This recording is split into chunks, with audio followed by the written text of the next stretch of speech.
Okay, so what is the next one? Yes, you might have realized by now that I got a big massive pack from Lotus Vaults with tons of stuff in it.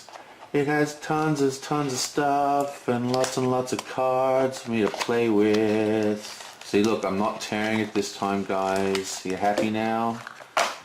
Okay, so where's my knife? So this is a Steward Sphere. This is the first of whatever it's called cycle. I don't even know what this cycle's called. Something cycle.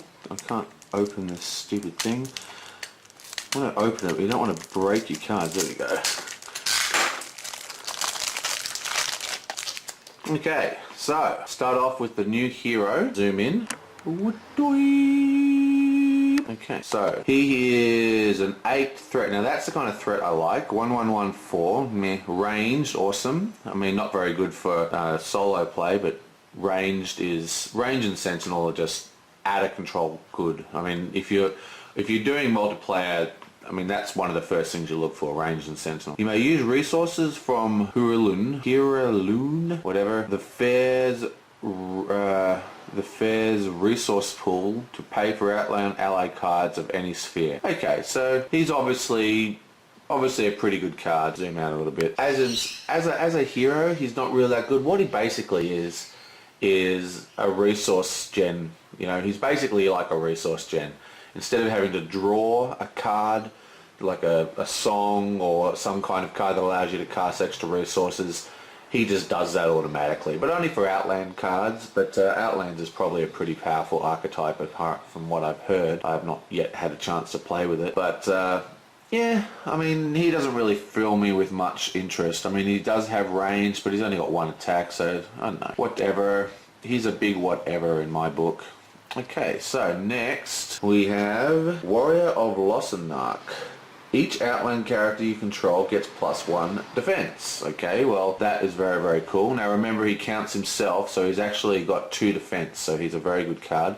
But again, only 1 damage. Remember I was talking about those brigands that do 1 damage every time you engage? They're just absolutely going to decimate ally decks. Still, no, he's good. He's a good card. And one of the things, I don't know if Outlands is that. I mean, I've only seen a few Outland cards, but there's an archetype in Magic the Gathering called Knights. It's like a Knights deck, and the whole thing about Knights is that they all buff each other, and I think that's what Outlands is, or it might be what Silverin is. But cards that buff each other, they look weak, but when you get a few of them on the table, as long as you can keep them on the table, they get more and more and more and more powerful. Okay, and next we have, what is this?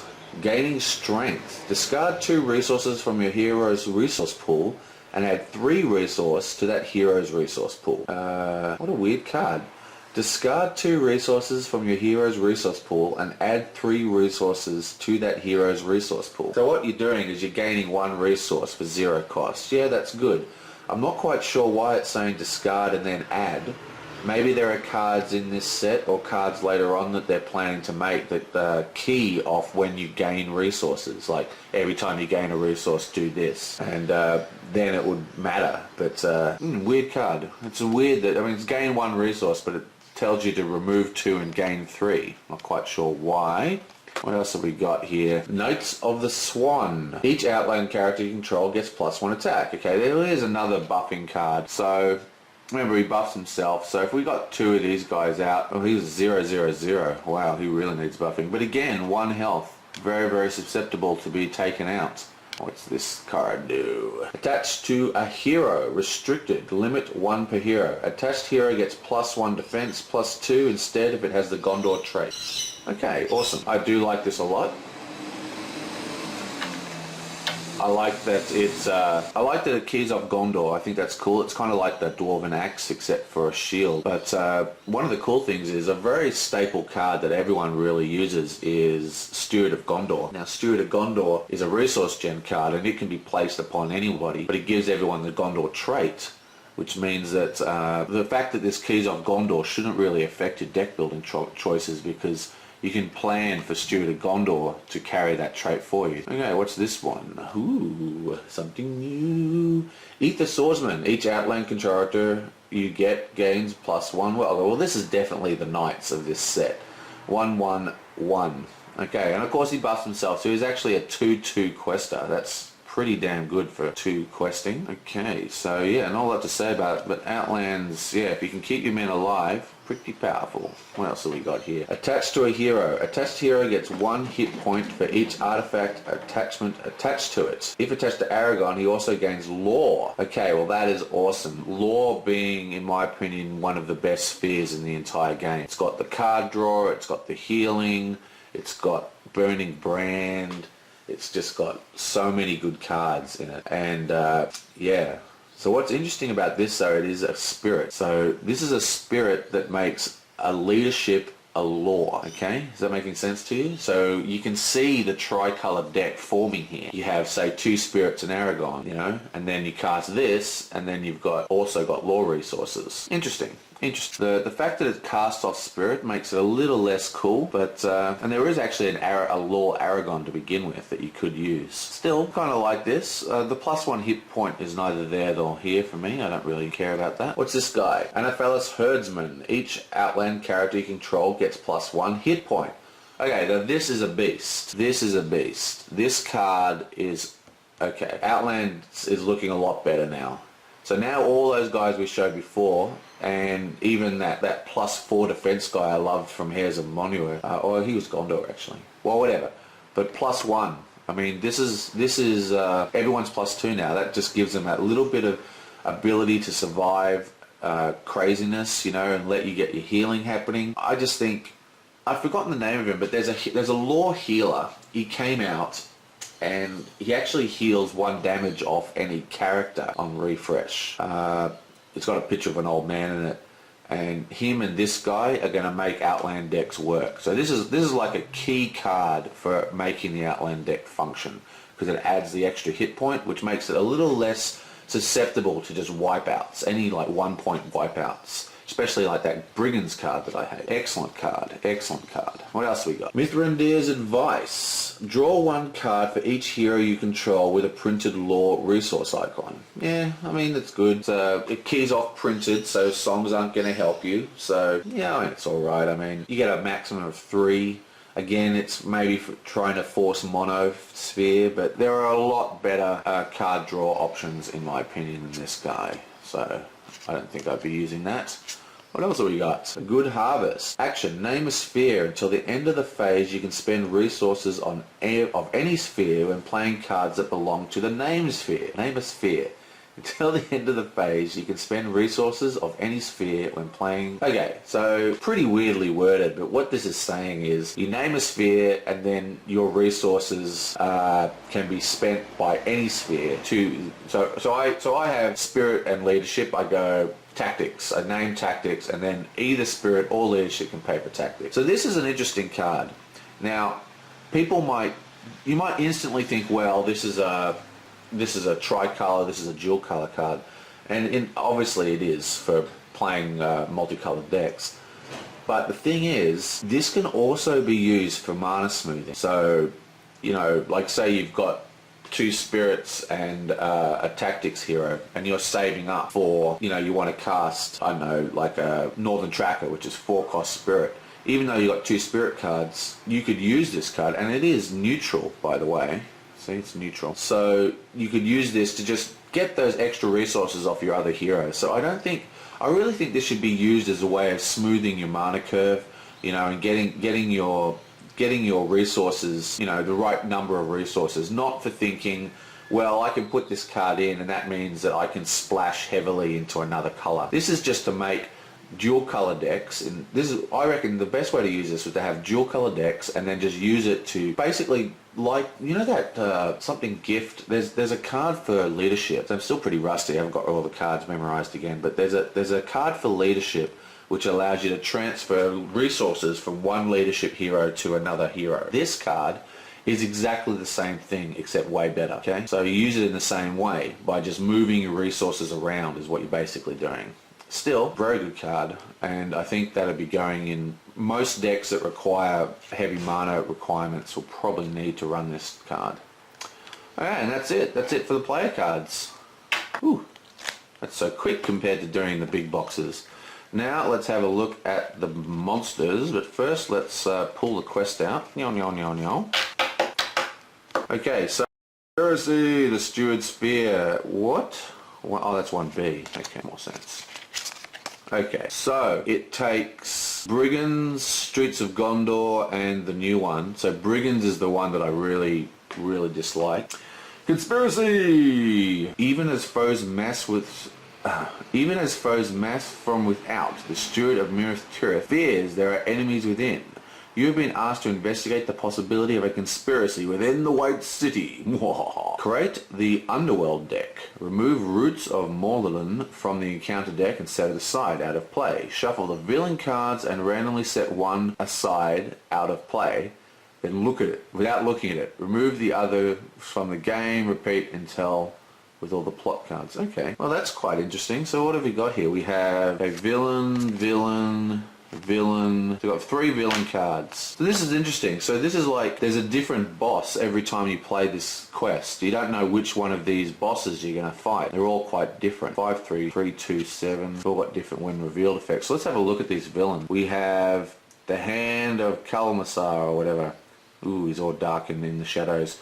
3, 4, 3, 36. Okay, they're pretty decent stats. They're nothing to be worried. What's his force effect? After the hand attacks, reveal the top card of the encounter deck, resolve its effect, and discard it. Force. After a treachery card is revealed from the encounter deck, the hand makes an immediate attack against the first player. Interesting. So I'm going to have to look this up again. I still haven't done that from last time, but when it does an immediate attack, does that mean it engages, or does it just attack and stay in the staging area? Either way, we'll have to see how dense the treacheries are in this quest, but I mean that could be pretty bad. So from yeah, whatever. I'm not too worried about him. What's this girl? Daughter of Barathundil. The daughter cannot be optionally engaged. Okay, that makes a huge difference for multiplayer. Forced. After the daughter of whatever attacks, return her to the staging area. The engaged player must raise his threat by 4 to prevent this effect. Okay, so I don't think she's nearly as bad as the hand. Going to the staging area is a hassle, but there are definitely ways around that nowadays. Still, interesting. And this guy's the guy on the cover, isn't he? Yeah. Okay, so he has a 32720 force. After Telemar Bane attacks, discard the top 3 card of each player's deck. After the player plays an event card, Telemar Bane makes an immediate attack against the first player. Okay, so that's interesting. I do like this. This guy's pretty cool. Now, the thing about discard card effects is that you can never tell whether they're bad or not, you know? Because there is deck archetypes that require card discard, you know? So, if you build, like, if you're building, say, well, actually, it's got that event thing. So if you are building, like, a good discard card, you know, deck, a discard deck, is a Hammermark, where you play events out of your graveyard. That's quite a powerful discard deck, but his forced effect on events specifically kind of negates that. Yeah, so I mean, even if you feint this guy, he's still going to get 1 attack in. Well, you know, I think this is pretty cool. I like this guy, and so what you do, you shuffle these guys up, and you don't know which one is which. And then you pick one and you put the other 2 away unbeknownst to you, and then somewhere along in the quest you'll have to flip this up and boom, fight the boss, and we now are fighting the daughter. And that's pretty cool. I like the idea of a random boss. I think that's a pretty cool idea for a quest. Interesting. So what else did we have to do in this thing? Remove the Roots of Morlun, whatever that is. So our roots. Okay, so we remove the roots, and what do we do with it? From the account, so that we set this aside. So this comes into play later on. Okay. Then what do we do? What else do we have to do? This is quite a complicated setup. Out of play without looking at. Repeat with the plot card. Remove the others from the game. Repeat with all plot cards. Remove the others from the game. Repeat with the plot cards. Okay, so the number of plots to these things. These must be the conspiracies that we're trying to. 1, 2, 3, 4, 5, 6, 2, 3, 4, 5, 6. Okay, so we've got 6 of them. Is that all we have? Looks like it. Okay, so now what exactly do we do with this again? then shuffle all villain cards and randomly set one aside out of play without looking at it. Remove the others from the game. Repeat this with the plot cards. Okay, so we have all these plots. What have we got here? Scrap of history. Exhaust one hero to claim this objective, add it to the victory display, and place one resource token on the current quest. Yeah, that's pretty cool. Secret map. Action. Exhaust one hero to claim. Okay. If attached to a hero, add secret map to the victory display and place 3 progress tokens on the current quest. Nice. And place 2 resource tokens on the current quest. Hell, who cares about resource tokens? Reveal 1 additional card from the encounter deck and add it to the staging area during the staging step each round. Oh, gee. That's not a good plot. Unholy Alliance. If the hero is destroyed by an enemy attack, the players have lost the game. Up in Flames. Forced. At the end of the round, place 1 resource token on Up in Flames and discard the top X card of each player's deck. X is the number of resource tokens, okay? If any player has no cards in his deck, the players have lost the game. Wow, that's a pretty harsh one. Doesn't seem to have a way to claim it. At the end of each round, the player raises his threat by 2. Oh wait, these are clues. That's right. These are... wait up. These are plots. Okay, that makes more sense. So here are the 3 plots. Here's the 3 plots. Okay, so these are obviously permanents. So what we do the same thing, shuffle them up, and then we pick one, which we don't look at, of course, and this is the one we're playing for during this time. Okay, so that's pretty cool. I do like this sort of random theming of the conspiracy. I think that's pretty cool. Okay, so what's next? You begin your investigation at the 4th star, a popular tavern. When revealed, search the encounter deck for the 4th star and make it the active location. Shuffle the encounter deck. Force. After the active location leaves play as an explored location, place 1 resource token on this quest. If there are 4 or more resource tokens on conspiracy, advance to the next stage. You don't actually pass by questing. Interesting. What do we have to look for? Some kind of tavern? 4th star. Okay, another tavern. 3-5, city, underworld X. X is the number of players in the game. Response. When the 4th star leaves play as an explored location, each player may draw a card. So what does underworld mean? Let's have a look here.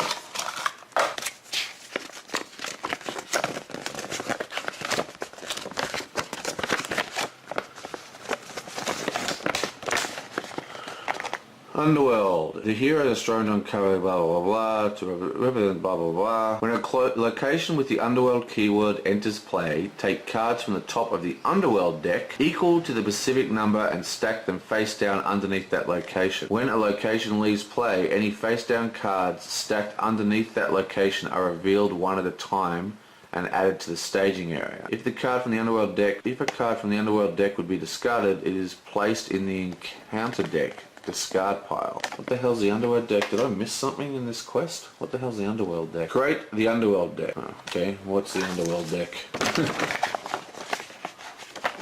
While setting up Steward's Fear, remove all enemy cards from the Streets of Gondor and Brigands encounter set along with 3 clue objectives and shuffle them into... Okay, so these 2 quests here, like the Streets and the Daggers, all the enemies become the underworld deck along with these clues, which are little bonuses we've already talked about. Interesting. Okay, so now we've passed it on. We've somehow gotten all the credits on it. Yeah, we've got to pass locations to get a quest, and we need 4 resources on it, unless we pull... There was a clue here that allows you to put resources on the current quest. Here it is, this one here. Scarab of History. Okay, now we're at number 2. You uncover crucial information about the dissident plot and even glean hints of the conspirators' secret leader. Clues have led you to a cavern deep in the heart of Mount Morland. As you descend into the ancient rock, you begin to suspect the clues that led you here may have been misleading, that you may have been lured away from the city streets for a purpose. Wow! Reveal the set-aside plot card and add it to the staging area. Woo! Okay, so we revealed our plot, and in our case, it was... I forgot which one it was. There was this one, wasn't it? Yeah. So this is the plot that we revealed. Oh no! And what? 4. After the active location leaves play as an explored location, place 1 resource token on this quest. Okay, another explore locations to pass. We need 4 again. Interesting. Okay. You have unmasked the conspiracy and its champion is upon you. The wheel of treachery is in motion and only heroic effort can stop the Cabal's plan in time. Reveal the set aside villain card and add it to the staging area. When revealed, shuffle the underworld deck into the encounter deck. The players cannot defeat this stage while the villain card is in play. If the stage is defeated, okay, whatever. So, we've revealed our plot, and it is Poison Counselors. At the end of each round, raise the player's threat by 2. Okay, that's pretty harsh. And we've also revealed our villain, who was this chick, I think it was. So, also, we've got we've got the staging area threat advance thing. Okay, so that's interesting. No, yeah, this quest is kind of cool. I kind of like it. Let's have a look at the other cards. It's interesting. I'll have to see. Nothing else has Underworld, alright? So let's just have a look first at the locations. Okay, so Underworld 1. When revealed, place the top card of the Underworld deck face down in the active location, if able. Okay. When revealed, place the top card of the Underworld... Okay, so this is Underworld 2, actually, even though it says Underworld 1, because it's also got a when revealed that stacks with it. So you can cancel the when revealed, but it still has Underworld 1.